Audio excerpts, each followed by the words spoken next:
लौनीपुरा नाम का एक छोटा सा गांव था। दीपावली का त्योहार करीब आ रहा था, इसलिए पूरा गांव लाइट और चमकीली झालरों से सजा हुआ था। गांव के लोग दिवाली का त्योहार बहुत ही धूमधाम से मनाया करते थे। एक रोज गांव में रहने वाली गीता दिवाली पर घर सजाने का सामान लेने के लिए अपनी बेटी लीला को लेकर बाजार जाती है। बाजार में कई तरह के बम पटाखे देखकर लीला अपनी माँ गीता से उन्हें खरीदने की जिद करने लगती है। माँ देखो ना, दुकान में कितने सारे पटाखे हैं, मुझे भी थोड़े पटाखे दिला दो ना। एक तो बाजार में दिवाली का इतना महंगा सामान है, ऊपर से तुझे पटाखे चाहिए। दिवाली आई नहीं कि बस पटाखे का रट्टा लगाना शुरू कर दिया। अब एक शब्द पटाखे का मुंह से ना निकालना। ऐसा बोलकर गीता लीला को चुप करा देती है और उसे एक भी पटाखा नहीं दिलाती। घर आकर लीला रोने लगती है और माँ के पटाखे न दिलाने से वो उदास होकर घर से दूर एक बरगद के पेड़ के नीचे बैठकर जोर जोर से रोने लगती है। उसी बरगद के पेड़ पर एक बहुत ही डरावनी चुड़ैल बैठी होती है। वो लीला को रोता देख मुस्कुराती है और बोलती है, आखिर जिसकी मुझे तलाश थी वो तो खुद ही चलकर मेरे पास आ गया। ऐसा बोलकर चुड़ैल एक सुंदर लड़की का रूप लेकर लीला के सामने आती है और उससे बोलती है, अरे मेरी बच्ची, क्या बात है, तुम इतनी जोर जोर से गला फाड़े क्यों रो रही हो? सब बच्चों के पास पटाखे, बस एक मेरी माँ है जो मुझे एक भी पटाखा नहीं दिलाती है। बस इतनी सी बात है। अरे माँ ने पटाखा नहीं दिलाया तो क्या हुआ, मैं तुम्हें बम देती हूँ, वो भी एक बड़ा अनार बम। ऐसा बोलकर वो चुड़ैल अपनी जादुई शक्ति से एक बड़ा सा अनार बम लीला के हाथ में थमा देती है। देखा कितना बड़ा अनार बम है। आपको तो जादू भी आता है दीदी? हाँ आता है, मगर इसके बारे में तुम किसी को बताना नहीं, ठीक है? लीला बड़ा अनार बम लेकर खुशी खुशी घर आती है और अपनी माँ को अनार बम दिखाते हुए उनसे कहती है, माँ आपने तो मुझे बम नहीं दिलाया, पर देखो एक दीदी ने मुझे कितना बड़ा अनार बम दिया है, अब मैं इसे मजे से जलाऊंगी। लीला तुम्हें कितनी बार समझाया कि किसी अनजान से कभी भी कोई वस्तु नहीं लेनी चाहिए, मगर लीला अपनी माँ की कोई बात नहीं सुनती और उस बड़े अनार बम को जला देती है। अनार बम को जलाते ही उसमें से रंग बिरंगी फुहार के साथ काफी सारा धुआं भी निकलता है। जैसे अनार बम का धुआं हटता है तो गीता देखती है कि वहाँ पर उसकी बेटी लीला नहीं है। गीता घबराते हुए लीला को सब जगह ढूंढने लगती है, मगर उसे लीला कहीं नहीं मिलती। वहीं दूसरी ओर लीला धुएं के साथ गायब होकर जंगल के एक खंडहर में आ जाती है। खंडहर में अपने सामने चुड़ैल को देखकर लीला बहुत घबरा जाती है। ये मैं कहाँ आ गई? हे भगवान, यहाँ तो चुड़ैल भी है। ज्यादा चिल्लम चिल्ली मचाने की जरूरत नहीं है, सामने तुझे एक बड़ा सा अनार बम दिख रहा है ना, उसी से तुझे बांधकर आसमान में उड़ा दूंगी। ऐसा बोलकर चुड़ैल जोर जोर से हंसने लगती है और वहाँ से गायब होकर फिर से एक लड़की का रूप लेकर गांव में आ जाती है। तभी पास में ही एक सोनू नाम का बच्चा खेल रहा होता है। वो चुड़ैल सोनू को एक बड़ा अनार बम दिखाकर उसे अपने पास बुलाती है। सोनू अनार बम के लालच में उस लड़की के पास चला जाता है। बेटा, दिवाली आ रही है तो तुम्हारा भी मन पटाखे जलाने को करता होगा ना, इसीलिए देखो मैं तुम्हारे लिए कितना बड़ा अनार बम लेकर आई हूँ, इसे जलाने में तुम्हें बहुत मजा आएगा। सोनू अनार बम को देखकर बहुत खुश हो जाता है और बिना कुछ बोले ही वो अनार बम लेकर वहाँ से चला जाता है। अरे सोनू, ये इतना बड़ा अनार बम किसने दिया? माँ, पहले तो मैं अनार बम जलाऊंगा, उसके बाद बताऊंगा कि किसने दिया। ऐसा बोलकर सोनू अनार बम जलाता है। उसके अनार बम जलाते ही वो भी अनार के धुएं में गायब होकर खंडहर में चुड़ैल के पास पहुंच जाता है। चुड़ैल मर गया, अनार बम में चुड़ैल निकली। चुप, एकदम चुप, अगर ज्यादा शोर मचाए ना तो तुझे अनार बम से चिपका कर आसमान में उड़ा दूंगी।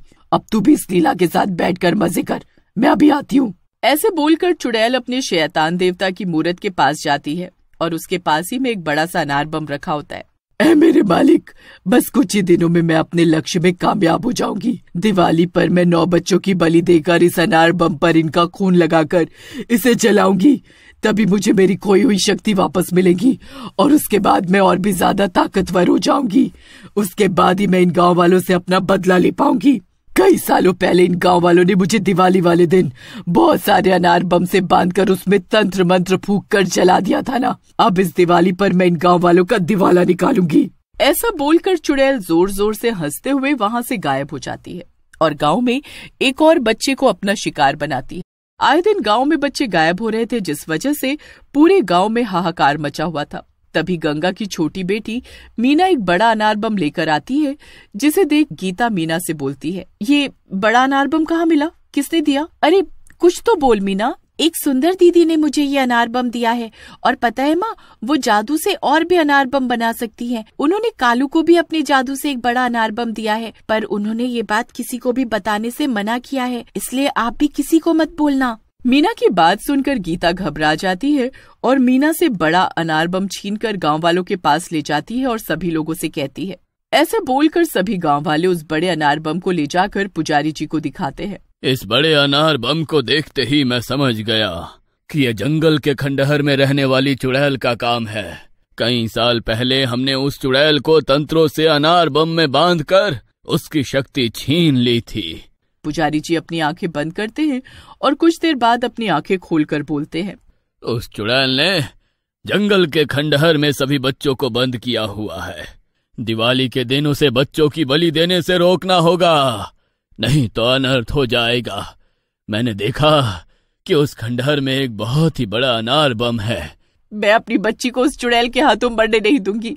कुछ भी करके मैं अपनी बच्ची को बचा कर रहूंगी। इस काम में बहुत खतरा है। अगर चुड़ैल को जरा भी भनक लगी कि तुम अपने बच्चों को उसके चंगुल से बचाने आए हो, तो वो तुम्हें भी नहीं छोड़ेगी। इसलिए कोई एक ही हिम्मत करके उस खंडहर में जाए और उस बड़े अनार बम को जलाए। अकेली चुड़ैल का सामना करने की किसी में हिम्मत नहीं थी, मगर इस काम को करने के लिए गीता आती है। गीता, तुम बहुत बहादुर हो, इसलिए हम सब तुम्हारे साथ चलेंगे और खंडहर के बाहर तुम्हारा इंतजार करेंगे। अगर तुम्हें कोई भी दिक्कत हुई तो हमें आवाज लगा देना।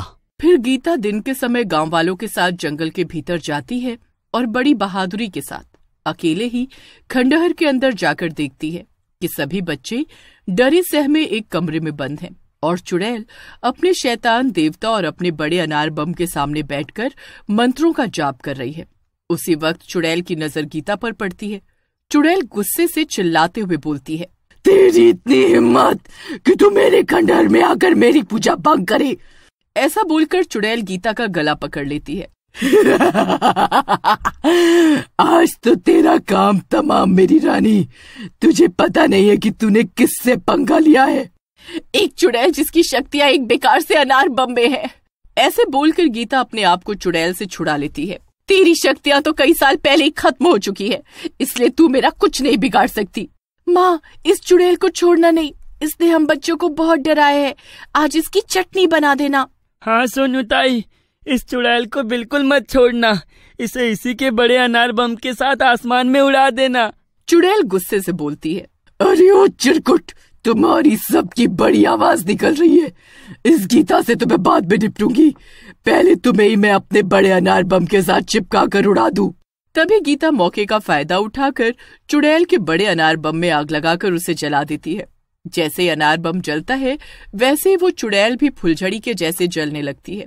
चुड़ैल जलते हुए बोलती है, गीता, तूने मेरे साथ धोखा किया है, मैं तुझे छोड़ूंगी नहीं।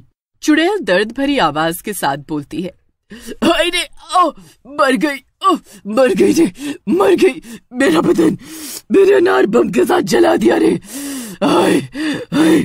अनार बम के जलने से उसमें इतनी फुहार निकलती है कि पूरा जंगल रोशनी से जगमगा जाता है। अनार बम के खत्म होते ही चुड़ैल भी भस्म हो जाती है। गीता सभी बच्चों को खंडहर से बाहर निकाल कर लाती है। खंडहर के बाहर खड़े सभी गांव वाले गीता को सभी बच्चों के साथ देखकर बहुत खुश हो जाते हैं। सोनू अपनी माँ को देखकर उसके गले से लग जाता है। माँ, आज के बाद मैं कभी भी किसी अनजान से कोई चीज नहीं लूंगा। मेरा बच्चा, मेरी जान, तुझे जिंदा देखकर मैं बहुत खुश हूँ और तुझे किसी अजनबी से कुछ भी लेने की जरूरत नहीं है।